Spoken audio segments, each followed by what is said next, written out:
എല്ലാ കൂട്ടുകാർക്കും നല്ലൊരു രാത്രി ആശംസിച്ചുകൊണ്ട് നമുക്ക് നേരെ ആദർശിന്റെ നയനയുടെ നാളത്തെ നല്ലൊരു പ്രൊമോ വിശേഷം കേട്ടാലോ. ആദ്യമായി കാണുന്നവരാണെങ്കിൽ ചാനൽ ഇഷ്ടപ്പെട്ട ഒന്ന് സബ്സ്ക്രൈബ് ചെയ്യാൻ മറക്കരുത്. വീഡിയോ ഇഷ്ടപ്പെടുവാണെങ്കിൽ ലൈക്ക് ചെയ്യാനും മറക്കരുത് കേട്ടോ. നമ്മുടെ മുന്നോട്ടുള്ള യാത്രയിൽ നിങ്ങളുടെ സപ്പോർട്ടിലേക്കുമാണ് നമുക്ക് ഏറ്റവും കൂടുതൽ പ്രചോദനമായി മാറിക്കൊണ്ടിരിക്കണേ. അപ്പൊ നമുക്ക് നേരെ നമ്മുടെ വിശേഷത്തിലേക്ക് പോയാലോ. അങ്ങനെ ഇന്നത്തെ വിശേഷത്തിൽ നമ്മൾ കണ്ടു, നവ്യ അഭിനെ അങ്ങനെ വരച്ചു വരെ നിർത്തി സ്വർണ്ണമോതിരമൊക്കെ വാങ്ങിക്കുന്നുണ്ട്. പിന്നീട് അഭിക്കാണ് കട്ടക്കലിപ്പാണ്, എന്ത് ചെയ്യണം നടത്തില്ല ഇവള്. കാരണം ഒന്നും രണ്ടും അല്ല, 2 ലക്ഷം രൂപയോളോ പോയിരിക്കുന്നത്. അതൊക്കെ ഓർത്ത് കഴിഞ്ഞപ്പോ സമാധാനക്കേടായിരുന്നു. പിന്നീട് നബി അങ്ങോട്ട് വന്നു കഴിഞ്ഞപ്പോഴത്തേനും അബി അറിഞ്ഞു, ഒരു കാര്യം ഞാൻ പറഞ്ഞേക്കാം, ഇനി ഇതുപോലെയുള്ള കാര്യങ്ങളും പറഞ്ഞു വന്നേക്കരുതെന്ന് പറയാം. അതെ, നീ അതുപോലെയുള്ള കാര്യങ്ങളൊക്കെ അല്ലേ കാണിച്ചു കൂട്ടി വെച്ചിരിക്കുന്നേ. അപ്പൊ ഞാൻ ഇനിയും ചിലപ്പോ പറഞ്ഞിരിക്കും, ഇനിയും ഇതുപോലെയുള്ള കാര്യങ്ങളൊക്കെ നിന്നോട് ഞാൻ ആവശ്യപ്പെട്ടെന്നിരിക്കും. അതുകൊണ്ട് ഞാൻ പറയുന്നൊക്കെ അനുസരിച്ച് മുന്നോട്ട് പോകണം, നിനക്ക് കുഴപ്പമില്ലെന്ന് പറയാം. എടി, ഞാനൊരു സ്വാമിയാന്നുള്ള കാര്യം നീ മറക്കല്ലെന്ന് പറയാ. സ്വാമിയാ നീയാ?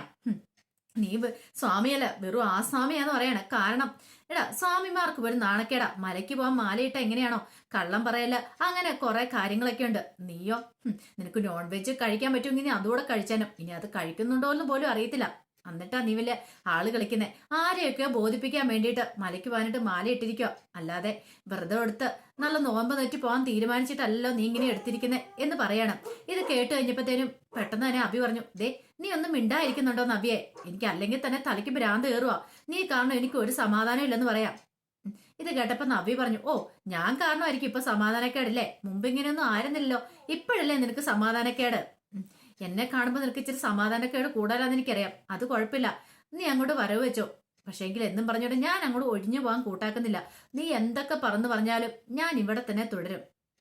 ഇതോടുകൂടി നിന്റെ ഈ പറച്ചിൽ നിർത്തിക്കണം. ഇനി ആ വീഡിയോസ് വെച്ച് ബ്ലാക്ക് മെയിൽ ചെയ്യില്ല, അതങ്ങ് ഡിലീറ്റ് ചെയ്ത് കളഞ്ഞേക്കാൻ പറയാം. അത് ഞാൻ ഡിലീറ്റ് ചെയ്ത് കളയണമല്ലേ ആ വീഡിയോ? അത് ഡിലീറ്റ് കളയുന്ന ഒരിക്കലും പ്രതീക്ഷിക്കണ്ട.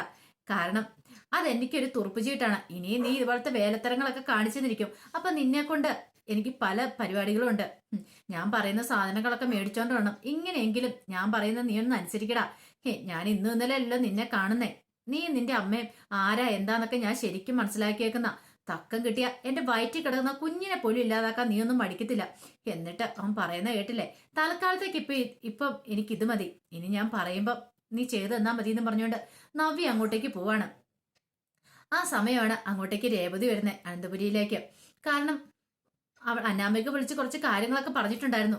അത് മാത്രമല്ല, ദേവേനെ ഒന്ന് കാണുകയും ചെയ്യലോ, കണ്ടുവില്ലല്ലോ. അങ്ങനെ ദേവേനെ കാണാനായിട്ട് അങ്ങോട്ടേക്ക് വരുവാണ്. വന്നു കഴിഞ്ഞപ്പോ അനാമികേനെയായിരുന്നു ആദ്യം കണ്ടേ. അനാമിയോട് പറഞ്ഞു, എന്തിയെ മോളെ മുറിയിലുണ്ടെന്ന് പറയണം. ഇതേ മോളെ പറഞ്ഞൊക്കെ ഓർമ്മയുണ്ടല്ലോ, മാക്സിമം അവരുടെ മനസ്സിലേക്ക് എരിപെരി കയറ്റി കൊടുക്കണം. പിന്നെ കിട്ടുമ്പോഴൊക്കെ അവരെ സോപ്പിട്ട് കയ്യിലെടുക്കാനും ശ്രമിക്കണം. അതുകൊണ്ട് മാത്രം ഇനി പ്രയോജനമുള്ളൂ. ഈ കുടുംബത്തിലെ നിനക്കൊന്ന് പിടിച്ചു നിന്ന് പോണെങ്കിൽ അത്യാവശ്യം കള്ളത്തരങ്ങളൊക്കെ കാണിച്ചാൽ മതിയാവുള്ളൂ. എപ്പോഴാ ഏത് സമയത്താ ഈ വീട്ടിൽ നിന്ന് ഇറങ്ങേണ്ടതെന്ന് പറയേണ്ട വരത്തില്ല. എപ്പോ വേണേലും ഇറങ്ങാം. അറിയാലോ, നമ്മുടെ കള്ളത്തരം പിടികൂടിയ പിന്നെ ഒരു നിമിഷം പോലും നിൽക്കാൻ പറ്റില്ല. അതിനു മുമ്പ് അടിച്ചു മാറ്റാൻ പറ്റുന്നത്ര സാധനങ്ങളൊക്കെ അടിച്ചു മാറ്റണമെന്ന് പറയണം. അത് പിന്നെ അമ്മ എന്നോട് പ്രത്യേകിച്ച് പറയേണ്ട കാര്യമില്ല. പക്ഷെ അനിയുടെ കാര്യം ഓർത്തിട്ടാ. തൽക്കാലത്തേക്ക് നീ അവനെ കുറിച്ച് ചിന്തിക്കുക വേണ്ട. എനിക്കറിയാം എന്ത് ചെയ്യണമെന്ന്. ഞാൻ ആദ്യം പോയി ദേവേനെ ഒന്ന് കാണട്ടെ എന്ന് പറയാണ്. പിന്നീട് ദേവേന്റെ മുറിയിലേക്ക് ചെല്ലുക. ചെന്ന് കഴിഞ്ഞപ്പോ ദേവേനി കിടക്കുമായിരുന്നു. ആ അനാമികമോളുടെ അമ്മയോ വാ ഇരിക്കാൻ പറയാണ്. പിന്നീട് പറയാ, എന്ത് ചെയ്യാനാ, ഇങ്ങനെയൊക്കെ ആയിപ്പോയില്ലേ, ഇനിയിപ്പം നമ്മൾ വരുന്നതിന്റെ ബാക്കി അനുഭവിച്ചല്ലേ മതിയാവുള്ളൂ ദേവേനി എന്നൊക്കെ ദേവേനോട് പറയാണ്. ഇത് കേട്ടപ്പോ ദേവേനി പറഞ്ഞു, ശരിക്കും പറഞ്ഞാല് ഇത് വന്നു പോയതല്ല, വരുത്തി വെച്ചതല്ലേ എന്റെ മരുമോള്. അത് ശരിയാ, പക്ഷേങ്കിൽ അങ്ങനെ മരുമോള് വരുത്തി വെച്ചാലും ആ മരുമോളെ അല്ലേ ഇവിടെ എല്ലാവർക്കും കാര്യം. ഒന്ന് ചിന്തിച്ചു നോക്കിയേ. ഈ പറയുന്ന ഇവിടുത്തെ അനാമികമോളുടെ മുത്തശ്ശനാണെങ്കിലും മുത്തശ്ശിക്കാണേലും അച്ഛനും അതുപോലെ തന്നെ ബാക്കി എല്ലാവർക്കും ആണുങ്ങൾക്ക് എല്ലാവർക്കും അവളെയല്ലേ ഇഷ്ടം, നയനെ. ഈ അനാമിക മോളെ അല്ലെങ്കിൽ വേറെ ആരെങ്കിലും മൈൻഡ് പോലും ചെയ്യുന്നുണ്ടോ എന്ന് ചോദിക്കുക. ഈയിടെ തന്നെ അനാമിക മോളെ എന്നോട് വിളിച്ചു പറഞ്ഞു കുറെ സ്വർണ്ണമൊക്കെ കൊണ്ടേ കൊടുത്തെന്ന്. അതിന് മാത്രം എന്താ ദേവേനി ചേച്ചി അവള് ചെയ്തേന്ന് ചോദിക്കുക. ദേവേനി പറഞ്ഞു, എന്ത് ചെയ്യാനാ എന്റെ രേവതി, പറഞ്ഞിട്ടൊന്നും ഒരു കാര്യമില്ല. അവൾ എന്തോ കൂടാത്രം ചെയ്തിട്ടുണ്ടെന്ന് തോന്നേ. ഭാഗ്യത്തിന് ഇപ്പൊ ഇങ്ങോട്ടേക്ക് വരുന്നില്ല, അതുകൊണ്ട് ഇപ്പൊ ഞാൻ രക്ഷപ്പെട്ടിരിക്കുക. പക്ഷേങ്കില് ഇതേ രവതിയുടെ മോളുണ്ടല്ലോ അനാമിക ഉള്ളതുകൊണ്ട് എനിക്ക് വലിയ കുഴപ്പമില്ല. അവൾ ഉള്ളതാ എന്റെ ഇപ്പൊ ഒരു ആശ്വാസം. അവളും കൂടി ഇല്ലായിരുന്നെങ്കിൽ ഞാൻ എന്ത് ചെയ്താലെന്ന് പോലും എനിക്ക് അറിയില്ല എന്ന് പറയാം. ഇതിന്റെ 4 നന്ദിയും കടപ്പാടും അവൾക്കില്ല നയനയ്ക്കെന്ന് പറയാണ്. അതല്ലേലും ശരിയാ, അവളോട് ഇങ്ങോട്ട് വരണ്ടെന്ന് പറഞ്ഞുകൊണ്ട് അവള് വരാതിരിക്കുന്ന കണ്ടില്ലേ? കിട്ടിയ അവസരവും മുതലാക്കുക ദേവയാനേച്ചി. അതുകൊണ്ട് അവളെ സൂക്ഷിക്കണമെന്ന് പറയാം. അവൾ ഇനി ഇങ്ങോട്ട് വന്നാലും അധിക ദിവസമൊന്നും അവൾ ഇവിടെ നിൽക്കരുത്. എത്രയും പെട്ടെന്ന് തന്നെ അവളെ ഇവിടുന്ന് പറഞ്ഞു വിട്ടണം. ഇത്രയൊക്കെ നല്ല മനസ്സുള്ള എന്റെ മോളെ ഇവിടെ നാട്ടി പുറത്താക്കാനായിട്ടാ അവളും അവളുടെ അനിയത്തിയൊക്കെ ശ്രമിച്ചുകൊണ്ടിരിക്കണേ. അതെനിക്ക് പിന്നെ അറിയത്തരുതോ? പിന്നെ എനിക്ക് ഏക ആശ്രയം എന്ന് പറഞ്ഞാൽ ഇവിടെ ദേവേണി ചേച്ചി എന്റെ മോൾക്കൊപ്പം കൂട്ടുണ്ടെന്നുള്ളതാണ്. അല്ലെങ്കിൽ എനിക്ക് ഒരു സമാധാനമില്ല അവിടെ നിന്നിട്ടുണ്ടെങ്കിൽ. ചേച്ചി ഇങ്ങോട്ട് വന്നതോട് കൂടിയിട്ടാണ് എനിക്കൊരു സമാധാനമായത്. അല്ലെങ്കിൽ എന്റെ മോളെക്കുറിച്ചുള്ള ചിന്തകളായിരുന്നു ഏത് സമയത്തും. കാരണം ഇവിടെ അവളെ സപ്പോർട്ട് ചെയ്യാനായിട്ട് ഈ പറയുന്ന ജാനകിയും ജലജയൊക്കെ മാത്രമല്ലേ ഉള്ളൂ. ബാക്കി എല്ലാവരും ആ നയനിക്ക് സൈഡല്ലേ. അവൾ പറയുന്നല്ലേ ഇവിടെ എല്ലാവരും അനുസരിക്കത്തുള്ളൂ. എന്റെ ഒരേ ഒരു പ്രാർത്ഥന അവൾ ഇനി ഇങ്ങോട്ട് തിരികെ വരില്ലെന്ന് മാത്രമേ ഉള്ളെന്ന് പറയാം. ഇത് കേട്ടതും ദേവേന് പറഞ്ഞു, അത് ശരിയാ, അവൾ ഒരിക്കലും ഇങ്ങോട്ട് തിരികെ വരില്ല. അതാണ് ഞങ്ങളുടെ എല്ലാവരുടെയും പ്രാർത്ഥന, എന്റെ അനാമികമോളുടെ ഒക്കെ പ്രാർത്ഥന എന്ന് പറയാം. പിന്നീട് രേവതി പറഞ്ഞു, എന്നാലും എനിക്ക് മനസ്സിലാത്തൊരു കാര്യം, ഇത്രയൊക്കെ അവൾക്ക് കൊണ്ടേ കൊടുക്കണമെങ്കിൽ അവൾ എന്താ ഇതിന് മാത്രം ചെയ്തിരിക്കുന്നേ? ഇതിന് മാത്രം ഒന്നും ചെയ്തിട്ടില്ലോ. എന്റെ അനാമിക മോളെ അത്രയും പോലെ അവൾ ചെയ്തിട്ടില്ലോ. എന്റെ മോളാണെങ്കിൽ ദേവനുസരിച്ച് കരള് തരാനും ബ്ലഡ് തരാനും തയ്യാറായതല്ലേ. പക്ഷെങ്കിൽ അതിനു മുമ്പ് ആള് വന്നോണ്ടല്ലേ എന്ന് ചോദിക്കാം. അത് ശരിയാ, അനാമിക മോൾക്ക് അത്രയെങ്കിലും മനസ്സുണ്ടായി. പക്ഷെ അവളാണെങ്കിൽ ഇതിന്റെ 4 പോലും ചെയ്യത്തില്ല. 7 ആ പരിസരത്തൂടെ പോലും അവള് വരത്തില്ല എന്ന് പറയാണ്. പിന്നീട് രേവതി പറഞ്ഞു, ദേ എന്റെ മോളെ ഞാൻ ദേവേന ചേച്ചിയുടെ കയ്യിൽ ഏൽപ്പിച്ചിട്ടാണ് ഞാൻ പോകുന്നോട്ടോ, അവളെ നോക്കണമെന്ന് പറയാം. എനിക്കാണെങ്കിൽ എന്റെ മോളോട് ഒരു താല്പര്യം ഇല്ല. എന്റെ മോളെ മൈൻഡ് പോലും ചെയ്യുന്നില്ല. പാവം, അത്രയും സങ്കടം ഉണ്ടായിട്ട് പോലും അവളൊന്നും ആരോടും ഒരു പരാതി പോലും പറയാതെ ഇവിടെ കഴിയണമെന്ന് പറയാ. സാരമില്ല രേവതി, ധൈര്യമായിട്ട് പൊക്കോ, ഞാൻ അനാമികമോളെ നോക്കിക്കോളാം എന്നൊക്കെ പറഞ്ഞു വേണം. അങ്ങനെ രേവതി പോകാൻ ഇറങ്ങുന്നതിന് മുമ്പ് നേരെ ചെല്ലുന്ന ജാനകിയുടെ അടുത്തേക്കാണ്. ജാനകിയുടെ അടുത്ത് എന്നിട്ട് പറഞ്ഞു, അതെ എന്റെ മോളെ ഞാൻ ഇവിടെ നിങ്ങളുടെ കയ്യിൽ ഏൽപ്പിച്ചാ ഇങ്ങോട്ട് വിട്ടിരിക്കുന്നത്. പക്ഷെ എന്റെ മോൾക്ക് ഇന്ന് വരെ ഒരു സ്വസ്ഥത സമാധാനം ഉണ്ടായിട്ടില്ല. പെട്ടെന്ന് ജാനകി പറഞ്ഞു, അത് പിന്നെ അറിയാലോ ഇവിടെ നടക്കുന്ന ഓരോ കാര്യങ്ങളും, അതാ പറഞ്ഞത്. ഇനിയിപ്പോ ആ നയനയും കൂടെ ഇങ്ങോട്ട് വീട്ടിലേക്കൂടെ വരുവാണെങ്കിൽ അതോട് കൂടി തീർന്നു. എന്റെ മോളെ ഇവിടെ നിന്ന് അടിച്ചിറക്കാനായിട്ട് എല്ലാവരും ശ്രമിക്കുള്ളൂ. അങ്ങനെ എന്തെങ്കിലും ഉണ്ട് നേരത്തെ പറഞ്ഞേരെ, എന്റെ മോളെ ഞങ്ങൾ അങ്ങോട്ട് കൊണ്ടുപോയേക്കാം. ഞങ്ങൾക്ക് അവള് വല്ല അത്ര ഭാരമൊന്നുമല്ല, അറിയാലോ. ഇഷ്ടം പോലെ സ്ത്രീധനം കൊടുത്ത അവളെ ഞങ്ങൾ ഇങ്ങോട്ട് വിട്ടത്. വേറെ നല്ല കല്യാണാലോചനയൊക്കെ വന്ന, പക്ഷെ അവൾക്ക് ഇത് മതിയെന്ന് പറഞ്ഞുകൊണ്ട് മാത്രം. പക്ഷെ ഇങ്ങനെ ഒരു ജീവിതം കിട്ടുന്നെന്ന് അറിയായിരുന്നെങ്കിൽ ഒരു കാരണവശാലും ഞങ്ങൾ ഇത് സമ്മതിക്കത്തില്ലായിരുന്നു പറയണം. അത് കേട്ട് കഴിഞ്ഞപ്പം ജാനകി പറഞ്ഞു, എന്ത് ചെയ്യാനാ, ഇങ്ങനെയൊക്കെ ആയിപ്പോയി, സാരമില്ല, ഒന്ന് ക്ഷമിക്കാൻ പറയണം. ആ നന്ദു ഉണ്ടല്ലോ, ആ നന്ദുവിനെ ഇടയ്ക്കിടയ്ക്ക് കാണാൻ പോകുന്നുണ്ടെന്നൊക്കെ അനാമിമോൾ എന്നോട് ഒന്ന് പറഞ്ഞു, അനി കാണാൻ പോകുന്നുണ്ടെന്ന്. പക്ഷെ അതിന്റെ ആ കാര്യം എന്താ? ഇങ്ങനെയാണെങ്കിൽ അധികം വൈകാതെ അവളെയും വിളിച്ചോണ്ട് അവനും കൊണ്ട് വരുമല്ലോ എന്ന് പറയാം. അങ്ങനെയൊന്നും ഒരിക്കലും സംഭവിക്കില്ല. അങ്ങനെ സംഭവിക്കില്ല. അങ്ങനെ എങ്ങാനും സംഭവിച്ചിട്ടുണ്ടെങ്കിൽ പിന്നെ ഞാൻ ജീവനോടെ ഉണ്ടാകത്തില്ല. അനാമികമോളായിരിക്കും എന്നും എന്റെ മരുമോള്, വേറെ ആരും അവൾക്ക് പകരം ആകത്തില്ലെന്ന് പറയാം.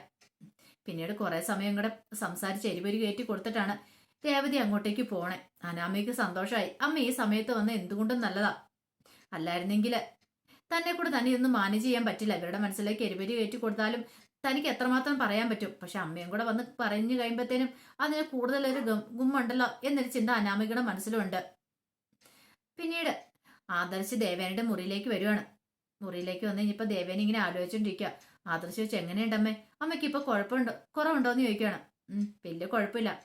എടാ നിനക്ക് പിന്നെ എന്റെ കാര്യങ്ങളൊന്നും നോക്കാൻ സമയമില്ലോ അല്ലേന്ന് ചോദിക്കുകയാണ്. സമയമില്ലെന്നോ? അമ്മയുടെ കാര്യങ്ങൾ ഇവിടെ നോക്കാൻ എല്ലാരും ഇല്ലേ? അതുപോലെ ആണോടാ നീ? എനിക്ക് ഇവിടെ എന്നെ ഒന്ന് ഏൽപ്പിച്ച് നടത്ത് കയ്യെ പിടിച്ചോണ്ട് നടക്കണമെങ്കിൽ ആ അനാമികമോള് വേണം. എനിക്കൊരു ജ്യൂസ് എടുത്തോണ്ട് തരണമെങ്കിലോ ചായ എടുത്തോണ്ട് തരണമെങ്കിലോ അവള് വേണം. നിനക്കൊന്ന് നോക്കാനോ എന്റെ കാര്യം നോക്കാനോ സമയമില്ലല്ലോ അമ്മ. അതിനല്ലേ ഇവിടെ എല്ലാരും ഉള്ളത്. ഇളയമ്മയുണ്ട്, അച്ഛനുണ്ട്, എല്ലാരും ഉണ്ടല്ലോ. അവര് മാത്രം മതി. അപ്പൊ നിന്റെ ഉത്തരവാദിത്തം തീർന്നില്ലേ? നിനക്കിപ്പൊ നിന്റെ ഭാര്യ വീട്ടിൽ പോയി ഇരിക്കാൻ സമയം തികയുന്നില്ല. നിനക്ക് നിന്റെ ഭാര്യനെ മതിയല്ലോ, ഞങ്ങളെ ആരും വേണ്ട, എന്നെ വേണ്ടല്ലോ എന്ന് പറയണം. അതെ അമ്മ, ഇങ്ങനൊന്നും പറയില്ലെന്ന് പറയാ. ഇനി എന്തേലും ആട്ടെ, ഞാൻ കൂടുതൽ നിന്നോടൊന്നും പറയുന്നില്ല. പിന്നെ നീ ഒരു പേനയും പേപ്പറും എടുത്തോണ്ട് വരാൻ പറയാണ്. അതെന്തിനാ അമ്മ പേനയും പേപ്പറും? അത് ഞാൻ പറയാം, നീ എടുത്തോണ്ട് വരാൻ പറയാണ്. അങ്ങനെ ആദർശ് പോയി ഒരു പേനയും പേപ്പറും എടുത്തോണ്ട് വരാം. പിന്നീട് പറഞ്ഞു, എഴുതാൻ പറയാണ്. എന്തെഴുതാനായിട്ട്? 50 ലക്ഷം രൂപ. 50 ലക്ഷം രൂപയോ? ഇതെന്തിനാ അമ്മ 50 ലക്ഷം രൂപ? അതൊക്കെ ഉണ്ട് അമ്മ, കാര്യം പറ. ഇത് ആർക്ക് വേണ്ടിയിട്ട് 50 ലക്ഷം രൂപ? അതെ, എനിക്ക് കരള് പുറത്തുനിന്ന് ആ പെൺകുട്ടിയില്ലേ, ആ പെൺകുട്ടിക്ക് കൊടുക്കാൻ വേണ്ടിയിട്ട് കുറെ സാധനങ്ങൾ കൊണ്ടേ കൊടുക്കണം. പണമായിട്ട് കൊടുക്കണം. പിന്നെ സ്വർണം വേണമെങ്കിൽ അങ്ങനെ കുറെ സ്വർണം കൊണ്ടേ കൊടുക്കണം. പിന്നെ എല്ലാ സാധനങ്ങളും, ഡ്രസ്സാണെങ്കിൽ ഡ്രസ്സ്, നിനക്കറിയാലോ ഏകദേശം.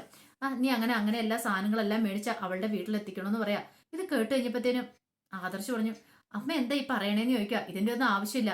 അവർക്ക് ഇത് വേണമായിരുന്നേ അവർ നേരത്തെ പറഞ്ഞാനും. ഇതൊന്നും അവർ സ്വീകരിക്കില്ല എന്ന് പറയാം. ഒരു കാര്യം ചെയ്യാം, എന്നെയും കൂടെ കൂട്ടിക്കൊണ്ട് പോ, എനിക്ക് അവളെ കാണണം. എനിക്ക് അവളെ കണ്ടിട്ട് ഈ പണമൊക്കെ കൊടുക്കണം. എന്തായാലും എന്റെ മനസ്സിനൊരു സമാധാനം വരുള്ളൂ. അല്ലെങ്കിൽ എനിക്ക് സമാധാനം വരത്തില്ല എന്ന് പറയാണ്. അമ്മ ഇതിന്റെ ഒന്നും കാര്യമില്ല. അത് നീയാണോ തീരുമാനിക്കുന്നേ? ഞാൻ അല്ലേ തീരുമാനിക്കുന്നേ. എനിക്ക് അത്രയും വലിയ സഹായം ചെയ്തു തന്നിട്ട് ആ കുട്ടിക്ക് വേണ്ടി ഞാൻ എന്തെങ്കിലും ഒന്ന് ചെയ്യണ്ടേ? ഇത്രയെങ്കിലും ചെയ്തില്ലെങ്കിൽ പിന്നെ ഞാൻ ജീവിച്ചിരിക്കുന്നതിൽ എന്താ അർത്ഥം എന്താന്ന് ചോദിക്കുകയാണ്. ഇത് കേട്ടതും ആദർശം ഒരു കാര്യം മനസ്സിലായി. ഒരു പക്ഷെ നയനയാന്ന് അറിഞ്ഞു കഴിഞ്ഞിട്ടുണ്ടെങ്കിൽ അമ്മയുടെ മനസ്സിലുള്ള ദേഷ്യവും വിദ്വേഷവും ഒക്കെ പോവായിരിക്കും. അമ്മ അത്രമാത്രം ആ കുട്ടീനെ സ്നേഹിക്കുന്നുണ്ട്, കയറിൽ പാത്ത് കൊടുത്ത കുട്ടീനെ. അപ്പൊ നയനയാന്ന് അറിഞ്ഞു കഴിയുവാണെങ്കിൽ കുഴപ്പമില്ലായിരിക്കും, നയനയോടുള്ള ദേഷ്യമൊക്കെ മാറുമായിരിക്കും എന്ന് ചിന്തിക്കുകയാണ്. അപ്പൊ അതിന്റെ വിശേഷങ്ങളൊക്കെ നാളെ കാണാനായിട്ട് പോകുന്നത്. ഇനിയിപ്പോ ഒരുപക്ഷെ നയനയുടെ അടുത്തേക്ക് പോകുമോന്ന് അറിയത്തില്ല ദേവയാനി ഇതായിട്ട്. അപ്പോൾ ചിലപ്പോൾ ഇനിയിപ്പോൾ നയനയാണ് കരൾ ഭാഗത്ത് നൽകിയെന്ന് അറിഞ്ഞു കഴിഞ്ഞാൽ ദേവയാനി നയനയെ സ്നേഹിക്കുക തന്നെ ചെയ്യും. അപ്പൊ അതിന്റെ വിശേഷങ്ങളൊക്കെ നമുക്ക് എല്ലാവർക്കും കാത്തിരിക്കാം കേട്ടോ. ഒരിക്കൽ കൂടി എല്ലാവർക്കും നല്ലൊരു രാത്രി ആശംസിച്ചു നിർത്തുന്നു. നന്ദി.